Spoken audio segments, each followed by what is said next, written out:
कार्य मंत्री किरण रिजिजू के आवास पर एक बैठक हो रही है। इस बैठक में कानून मंत्री अर्जुन मेघवाल और बीजेपी की महिला सांसद बांसुरी स्वराज समेत अन्य लोग मौजूद हैं, जहां कल से शुरू हो रहे संसद सत्र को लेकर मंथन किया जा रहा है।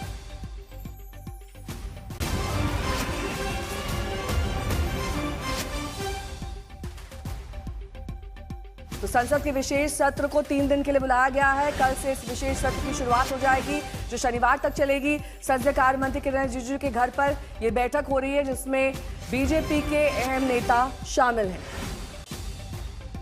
हिमांशु मिश्रा मेरे सहयोगी जुड़ गए हैं तमाम जानकारी के साथ। हिमांशु, सबसे पहले तो ये बताइए कि बैठक में कौन कौन शामिल है और इस बैठक में कैसे विपक्ष को काउंटर किया जाएगा, इस पर मंथन हो रहा है। देखिए, बिल्कुल काउंटर करने को लेकर रणनीति है और इसी के तहत जो है किरण रिजिजू ने ये बैठक बुलाई है।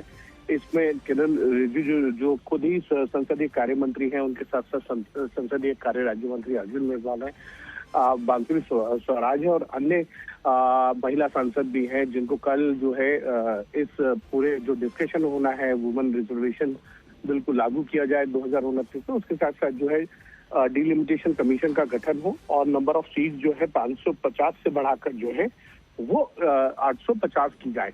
इनको लेकर ब्रीफ किया जा रहा है और उसके साथ साथ सबसे बड़ी बात ये भी है कि किस तरीके से काउंटर करना, क्योंकि कांग्रेस और अन्य विपक्षी दलों ने ये साफ कर दिया है कि वो महिला आरक्षण बिल को लागू करने के पक्ष में है 2029 में, लेकिन उनका ये कहना है कि डिलिमिटेशन जो है और नंबर ऑफ सीट बढ़ाने का काम जो है वो सेंसस के बाद ही हो और 543 जो मौजूदा हाउस की स्ट्रेंथ है उसी में आप 33% जो है महिलाओं के लिए आरक्षण रखें। तो कहीं ना कहीं उसको किस तरीके से काउंटर करना है और सरकार की ये भी रणनीति है कि जो छोटे दल हैं उनको अपने साथ लेकर आया जाए और इस बिल को पास कराने की जो है पूरी कोशिश की जाए। क्योंकि ठीक है, बहुत बहुत शुक्रिया तमाम जानकारी के लिए आपका। मौसमी सिंह मेरी सहयोगी इस वक्त तमाम जानकारी के साथ जुड़ गई है। मौसमी, विपक्ष इस पूरे बिल को लेकर लामबंद नजर आ रहा है, एकजुट है, दक्षिण के भी जो पार्टियां हैं वो इससे जुड़ गई हैं, लेकिन कौन से वो दल हैं जो इससे अलग थलग है?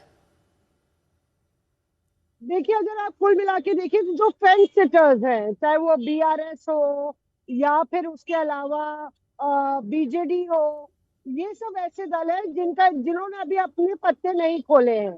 और उसके अलावा जो तृणमूल कांग्रेस है या आम आदमी पार्टी है जो इंडिया ब्लॉक में नहीं है, उन्होंने जो है एक तरीके से इंडिया ब्लॉक का यहाँ पे के खेमे में आते हुए दिख रहे हैं एक तरीके से इस मुद्दे को लेकर। तो फेंस सिटर्स में बीजेडी है और बीआरएस है, ये सारी पार्टियां ऐसी हैं जिनका पक्ष अभी साफ नहीं है। लेकिन अगर ये जो मुख्य विपक्षी पार्टियां हैं जो आज मल्लिकार्जुन खड़गे के साथ मौजूद थी इस बैठक में, जो नेता, अगर ये पार्टियां इस बिल का विरोध कर रही है नेहा, तो ये मान के चलिए कि ये बिल पारित नहीं हो सकता इस मौजूदा फॉर्म में और सरकार शायद ये भी मंथन कर रही होगी कि कोई बीच का रास्ता क्या हम इख्तियार कर सकते हैं, क्या राज्यसभा के जरिए इसको ला सकते हैं, यानी कि प्लान बी पर सरकार इस वक्त ठीक है। और शायद इसी प्लान बी को लेकर इस वक्त बड़ी बैठक भी किरण रिजिजू के घर पर चल रही है।